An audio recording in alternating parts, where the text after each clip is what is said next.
Alejandro Fuentes, el presidente de los productores agrarios del Perú, que está con nosotros. Él maneja el gremio en Ica, que hay que decirlo, es una de las fuentes de empleo más importantes de nuestro país y una de las industrias más prósperas que ha sufrido muchos problemas y que, como muchos sectores en nuestro país, estaba saliendo adelante y han tenido que enfrentar este asunto. En Ica la cosa está dramática. El cierre de carreteras no cesa y ahora ya hay extorsiones puras y duras, así, sin ningún disimulo. Alejandro, ¿cómo estás? Gracias por acompañarnos. No, gracias, Patricia, por invitarme a tu programa. En el caso de AGAP estamos en 9 regiones del Perú, no solamente en Ica, es verdad. Solamente que digamos que el problema más álgido ahora en las regiones donde estamos es en Ica y también en Arequipa, donde la situación no es muy distinta. Hace 2 días casi prenden vivo a un policía en La Joya, ¿no? Y desgraciadamente por la inacción de la policía, hoy en día estamos en manos de muy pocas personas que ya dejaron de ser pues parte de esa legítima protesta y son delincuentes, vándalos, que en muchos casos van directamente a fundos a amenazar que si las personas permiten que personas ingresen a trabajar, les van a incendiar el cerco, cosa que ha pasado el día de ayer en más de un fundo. Ayer han entrado a 6 fundos, para ser específico, entre la zona de Santiago y la zona de Villacurí. Algunos de ellos tenían efectivamente personas trabajando, han ingresado, los han sacado a palazos, ¿no? Como es el caso de, o a la fuerza, digamos, de la empresa Manuelita, y esto ha generado que ya muchas empresas en Ica decidan detener sus operaciones.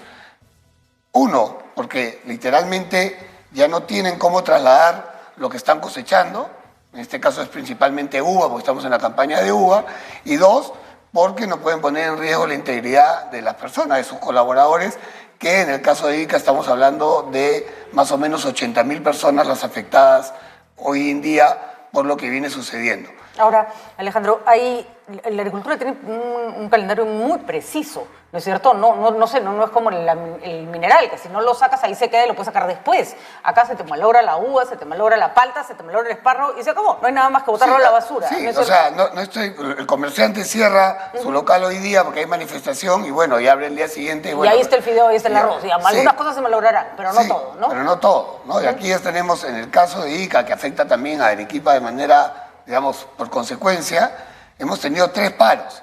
Entonces, si bien en Puerto Maldonado el tema es ininterrumpido, acá ha habido paro 5 días, de nuevo paro 5 días, de nuevo, y ahora estamos en el 6º día en Ica, y esto está afectando claramente a las uvas, los espárragos y otros productos que también se producen en el Valle de Ica. Y que se les pasan los calendarios de cosecha, se les pasan los calendarios de venta, ¿no? Se pierde, ¿no? El producto se pierde, literalmente, ¿no? Porque se sobremadura, como le puede pasar a una persona, entonces se pudre y ya no se puede, no se cosecha, y por supuesto tampoco se puede vender, y eso tiene un efecto sobre las empresas, pero la gente tiene que entender que las empresas están compuestas por personas que trabajan en ellas, y en el caso de la agricultura es muy intensiva en mano de obra, y el cultivo de la uva, curiosamente, después del arándano, el segundo más intensivo en mano de obra. Entonces, hoy en día estamos hablando que en Ica el sueldo promedio es de 100 soles al día.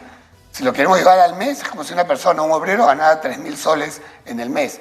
Eso es una remuneración muy alta para el peruano en la situación de crisis económica en la que nos encontramos. El que ellos estén perdiendo, porque día no trabajado, es día que no recibes tu jornal. Además que tienen calendarios específicos por la naturaleza de la industria y por lo tanto la gente necesita trabajo cuando hay trabajo, ¿no es cierto? Y ahora es cuando más trabajo hay y cuando mejor remunerado es, porque no solamente se paga pues el sueldo mínimo, sino hay bonificaciones en función al rendimiento de las personas y hay también a la productividad y también hay una escasez de mano de obra que hace que esa remuneración sea mayor, mucho mayor de lo que es en el promedio del Perú. Y todo eso está afectando, ya no solamente pasamos a que, oye, no tengo un ingreso, sino que el costo, ¿no?, de los productos se está incrementando porque hay desabastecimiento. Y estamos hablando, a veces podemos hablar en Madre de Dios, que es una región pues muy lejana, ¿no? Ica está a 290 kilómetros, eso está ocurriendo a 290 kilómetros de Lima. Así es, aquí nomás, ¿no? Aquí nomás. Porque en Puerto Maldonado, sin justificar, podemos entender que que es más difícil llegar, que es más difícil, ¿no?, trasladar. Sí, que hay pero muchas vías de acceso bloqueadas para poder llegar a Madre de Dios. Así es. Acá hay solamente una, hay una carretera, una autopista de verdad, hasta Ica, con 2 vías, y esta no puede ser, ¿no?, liberada por la policía, y menos ahora, no liberada, mantenida por ellos. Creo que el fenómeno ya se está repitiendo con cierta constancia, porque además eso es normal cuando las protestas se alargan mucho. Hay una población que al comienzo puede decir, bueno, sí, está bien que protesten, pero conforme tú dices, oye, ya un ratito, ¿no?, ya estuvo bueno, ya la protesta va en contra de nosotros mismos, la gente empieza a replegarse, ya no quiere formar parte de quienes están protestando. Ha sido clarísimo, y lo que nos ha explicado Madre de Dios, son unos cuantos versus un montón de la población que les dicen, oigan, vas a protestar a otra parte. Entiendo que en Ica está pasando lo mismo, que hay un grupo reducido que mantiene capturada a toda la zona, y que la mayoría de la gente dice, no, ¿por qué no se puede capitalizar eso en función de una solución? ¿Qué pasa con la policía? ¿Falta de estrategia? Me imagino que falta de ganas, no, porque ahí vemos los policías rompiéndose el alma todos los días en las calles, pero ¿han tenido algún acercamiento, alguna conversación con el gobierno que les explique la situación? Sí, hemos tenido reuniones con ellos, pero la explicación es que ya van a actuar, que tengamos paciencia, no se tratara solamente de las empresas y no de estas, en Ica, si no me equivoco, son como 200.000 habitantes, de los cuales 80.000 trabajan de manera directa o indirecta con la agricultura, y se están viendo afectados ellos, y también se están viendo afectados los demás pobladores porque no llegan los productos. Tenemos fotos de supermercados desabastecidos, situación similar ocurre en los mercados, incremento de precios, entonces la afectación está siendo muy grande. Son realmente muy pocos los que tienen secuestrada hoy en día la región Ica, similar a lo que ocurre en Majes y La Joya en Arequipa. Hoy día hay una manifestación ciudadana pidiendo, por favor, que el desbloqueo se dé ya. La gente no aguanta más, y la verdad que no entendemos la inacción, porque esta idea de que, bueno, no necesitamos un muerto más, pero cuando llevas a la gente a un punto de desesperación, que nos ha pedido en varias empresas, por favor, queremos su apoyo para ir a enfrentar a los que tienen secuestrados a Ica, nosotros tenemos que decirle, no, eso no es la vía. Pero que va a terminar ocurriendo, aunque ustedes no den el apoyo. Un día esto la gente se va a hartar y se van a agarrar todos a patadas en las calles. Bueno, ojalá no ocurra. Ojalá no ocurra, porque eso sí puede ser muy grave. Y además estamos, digamos, ante una guerra entre peruanos, y por eso necesitamos que se ponga orden desde la institucionalidad, ¿no es cierto? Porque a patadas en las calles eso no se puede resolver, ¿no? Sería, o sea, eso ya es anarquía, pues eso ya... Exactamente. Y ahí, a ese punto no podemos llegar, más aún cuando, como bien dijiste tú, hoy en día son muy pocas las personas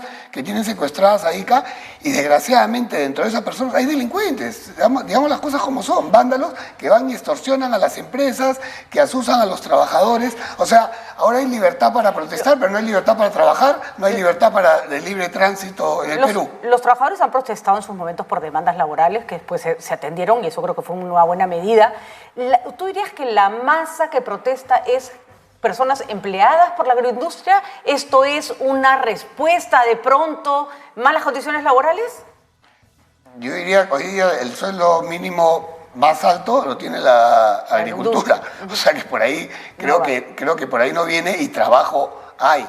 ¿No? Acá hay personas infiltradas con una agenda distinta, ¿no? Porque yo no veo trabajadores del agro yendo a asusar a otros trabajadores y pidiéndoles trabajar, ¿no? Eso como que no suena muy... No veo trabajadores del agro yendo a incendiar cercos o garitas de empresas. De acuerdo. No es esa masa la que está en... No es claramente, esa masa. no. Claro, Además, y no están pidiendo, y piden cupos y piden plata. Entonces, aquí hace rato se desvirtuó la protesta, y esto está siendo aprovechado por un realmente pequeño grupo de personas, y de la inacción de la policía, que no el policía, digamos, que está ahí presente, sino de la falta tomar la decisión de actuar, y que los derechos de los demás también sean respetados. Y los que tienen esta idea maniquea de que esto es contra los empresarios del agro, el agro es uno de los pocos espacios donde se reformularon las condiciones laborales, con dificultad, como siempre, pero finalmente se han llegado a acuerdos que están funcionando. Y además una cosa que hay que resaltar Alejandro, yo he recibido información de gente que vive en Cañete, en zonas que no son de agroindustria, que son zonas de clase media, media-baja, donde han sufrido saqueo permanente y amedrentación permanente de delincuentes, que van y les dicen no salgan de su casa, entran, les roban cosas y se van. Entonces, este no es un tema de gente necesitada que está peleando en la calle por sus derechos, no es.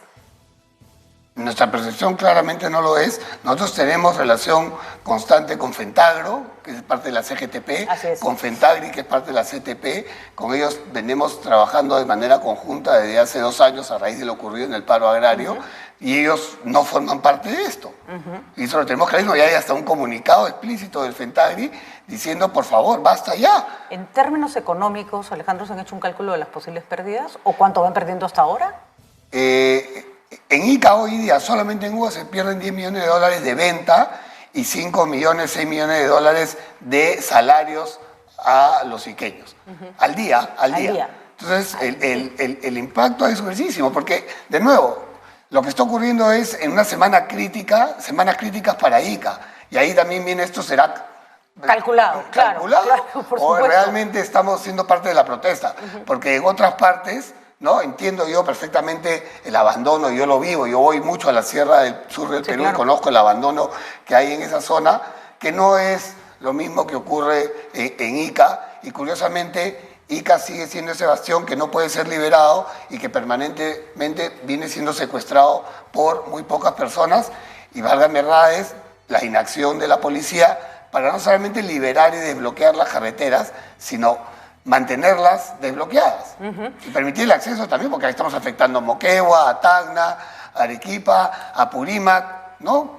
Apurímac se conecta con Lima y con la costa a través de Ica. Así es, por supuesto. Y ese es el punto. Además, ¿no? Arequipa e Ica son puntos estratégicos para la salida por puertos a buena parte de la producción, no solo agraria. Entonces, tener toda esta zona del sur bloqueada en realidad es nefasto, ¿no? Sí, bueno, y al principal mercado, que es Lima. Vivimos en un país que es muy centralista, el 50% del mercado es Lima. Claro, no entonces, puede pasar. Quien quiera vender sus cebollas en Arequipa, sus ajos, no puede pasar. Se está golpeando, y no solo, y cuando decimos se está golpeando la agroexportación es porque ustedes son un gremio organizado que puede venir a reclamar, pero no me puedo imaginar los pobres agricultores que ya han padecido un año complicado por la falta de fertilizantes, por la crisis.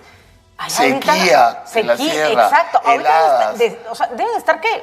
Viendo cómo se valora su producto, chao, los ganaderos, ¿no? Bueno, ayer hablaba con un ganadero de Arequipa, están literalmente botando la leche a la sequía. Porque no tienen, de nuevo, acceso para poder trasladar la leche y no les queda otra. O sea, la vaca no es que va a aguantar leche por una semana, hay que ordeñarla literalmente todos los días. Así como ocurre con los productos agrícolas que se tienen que cosechar. Si no se cosechan, se pudren. Señora, así como se le pudre en su casa los productos, a otros se los pudren colgados en las plantas. Tal cual. Exactamente igual. Tal cual. Y eso ya no tiene valor. Se perdió un ingreso y esto va a generar desempleo. Digamos las cosas como son. Yo nunca voy a olvidar, Alejandro, porque ahí te das cuenta del drama de lo que es ver cómo tu cosecha se hace, cómo todos esos alimentos se pudren en tu cara, ¿no? Y en el Niño Costero me tocó visitar las zonas complicadas, en Casma, las zonas más altas que habían sido devastadas, que no tenían nada, Alejandro, no tenían agua, no tenían luz, no tenían cómo llegar a Lima, no tenían carretera, íbamos en helicóptero, de hecho. Y a la hora que me voy, un señor me regala un saco de paltas. Entonces, claro, mi actitud fue, no, pero señor, ¿usted necesita esto? Ya estoy harto de comer paltas. O sea, claro, lo único que tenían era su cosecha. Entonces, no se pueden comer todas las paltas, ni siquiera sirve para alimentarse porque no puedes comer todo eso de golpe, ¿no? Realmente triste, por supuesto, recibí sus paltas y a cambio le di un dinero que espero le haya servido para algo, pero ni siquiera tenía nada que comprar, claro, pero ni siquiera tenía nada que comprar, ¿no? Sí, efectivamente, bueno, ojalá después se bloquee la pista, pero en este caso fue por un fenómeno natural, y el señor le pueda servir ese dinero, pero acá la inversión y de nuevo, a veces no se entiende de la agricultura, creen que es muy romántico, es un sector muy sacrificado, que tenemos factores ya de por sí como clima, plagas que nos afectan, heladas, y además es una inversión que un agricultor, por lo menos en un cultivo corto, tiene que invertir 3-4 meses. Aquí no es que estamos comprando y vendiendo, no. Nosotros tenemos que invertir 3-4 meses en algunos cultivos, años, para poder ver nuestra cosecha y venderla. cuando llegue el momento de la cosecha y yo no puedo venderla porque no puedo llegar al mercado o porque los trabajadores no pueden venir o la gente, mi parcela no puede llegar porque están amenazados, pierdo esa cosecha y pierdo todo. Y la recuperación de esa familia, pequeño agricultor o de esa empresa puede tardar años.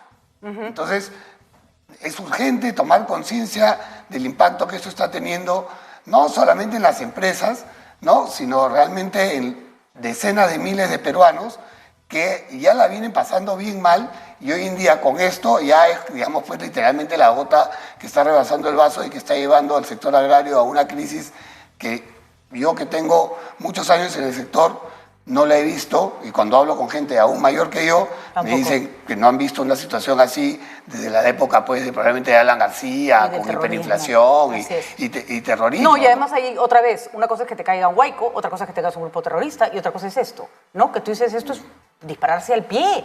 Es dispararse al pie de la peor forma. Alejandro, te voy a pedir que nos acompañes un momento para escuchar justamente a Henry Bautista desde ICA. Él nos atiende del medio Expansión Urbana 290 y nos informa justamente desde el lugar sobre esto que nos has estado contando, Alejandro, de las extorsiones a empresas agroexportadoras y de los ataques que han tenido que soportar en las últimas horas.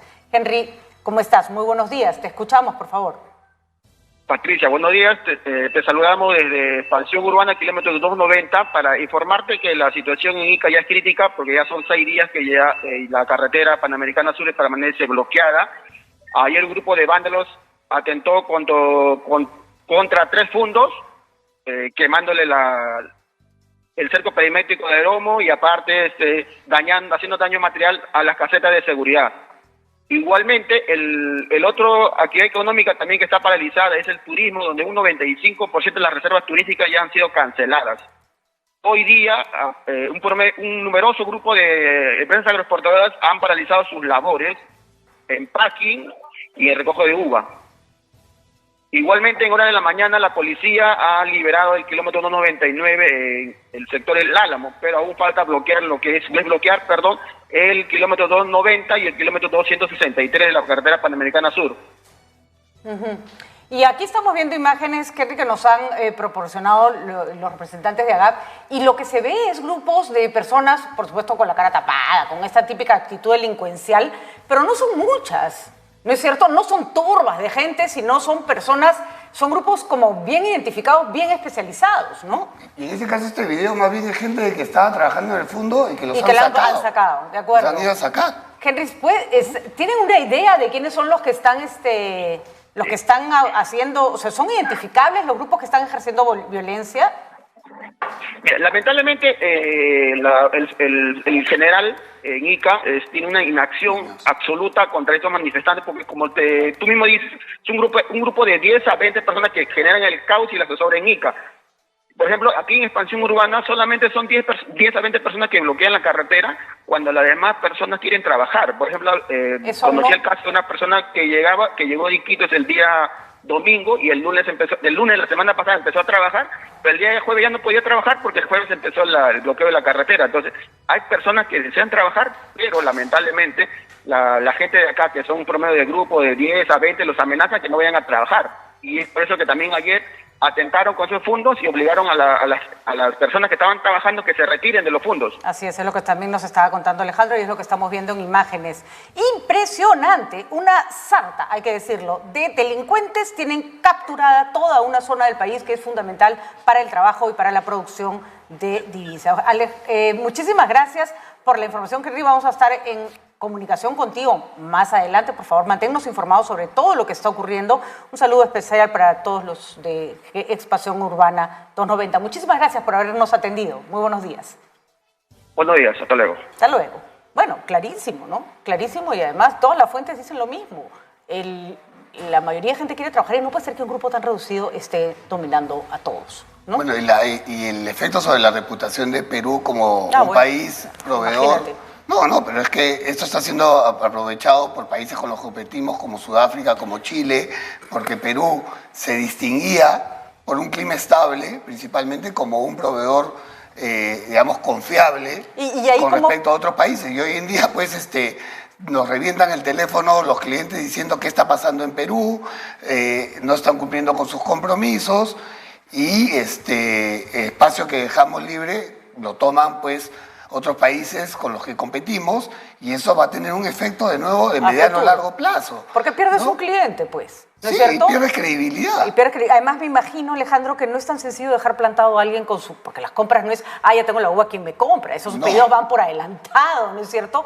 Y no es fácil decirle a alguien que te había comprado un montón de uva y decirle, lo siento, no te voy a cumplir, ¿no? No, y de nuevo, aquello que no vendiste, no es que las personas la siguiente semana van a comer el doble de uva para recuperar la uva que no comieron esta semana, o el espárrago, o la papa, o lo que fuese, ¿no? Entonces, si no está presente en el mercado, la oportunidad de venta se fue. Y lo que va a ocurrir es que para cuando se liberen, va a salir toda esta uva de golpe, ¿no? Y va a llegar al mercado de golpe, lo saturas, y hay caída de precios, pérdida económica sobre las empresas, efectos sobre el empleo. Bueno, les han pedido paciencia de parte de las autoridades y yo creo que eso es demasiado pedir. No, la paciencia ya se acabó. Eso es demasiado pedir. Lo que hay que exigir más bien de este lado es eficiencia en el control de la situación, ¿no es cierto? Entendemos que no es fácil, pero vamos, ya vamos bastante tiempo con esto, ¿no? Y si como nos estaba señalando Henry, lo que tenemos es un grupo de gente reducida tomando una carretera, ya nuestras fuerzas del orden no pueden claudicar con respecto a 275 de eso, ¿no? kilómetros de Lima, no digamos que está en una zona pues de difícil acceso, lejana, así es. ¿no? Entonces hemos visto el despliegue que ha habido en Lima, necesitamos el 5% de ese despliegue para poder desbloquear carreteras en Ica y dar acceso de nuevo a todo el sur del Perú, porque Ica es esa puerta que se ha cerrado, así es, ¿no? Que no permite acceder a otras regiones del Perú que también necesitan ser abastecidas de alimentos, combustible, gas, entre otras cosas. De acuerdo, Alejandro. Bueno, vamos a seguir exigiendo, que eso nos toca. Exigir, por supuesto, sin protestar, sin hacer ningún laberinto, pero exigiendo firmemente. Protestando de manera pacífica. Así es. Y firmemente hay que decirle al gobierno, necesitamos una solución. No puede ser que el Estado se vea arrinconado de esta manera, ¿no es cierto? Todo el Estado al mismo tiempo en todas partes. Algunas zonas tendrían que empezar a resolverse y eso no lo estamos viendo, ¿no? Eso no lo estamos viendo. Y ojalá podamos, ¿no?, los ciudadanos de Ica participar en esta manifestación que se ha convocado en la Plaza de Armas a las 10 de la mañana, ¿no?, en favor de la paz y que hay un desbloqueo. Como yo siempre digo, tenemos que dar el salto al diálogo, que es lo que está faltando también con urgencia, pero es bien difícil que haya diálogo si no hay paz. De acuerdo. ¿No? Entonces tengamos paz primero para poder dialogar, porque diálogo en violencia no creo que vaya a generar ningún resultado en el corto o mediano plazo. Lo que necesitamos es paz, volver a tener esa tranquilidad, que se deje de instaurar el terror que se ha instaurado desgraciadamente en la región Ica, también en Arequipa, y en función a eso podamos sentarnos con actores válidos, que también es otro gran reto, a resolver los problemas que tienen en nuestro país, que no se van a resolver en meses, pero se tienen que comenzar a sentar las bases para llegar a ese punto, ¿no? De acuerdo. Muchísimas gracias, Alejandro. Y ojalá que la voz sea escuchada y que se aproveche esta base social que los agroexportadores tienen, porque además tienen un contacto con justamente con las agrupaciones y con las asociaciones que también quieren trabajar, que son bases, digamos, sociales que se pueden aprovechar en función de arreglar el tema. Le agradecemos a Alejandro por haber estado acá.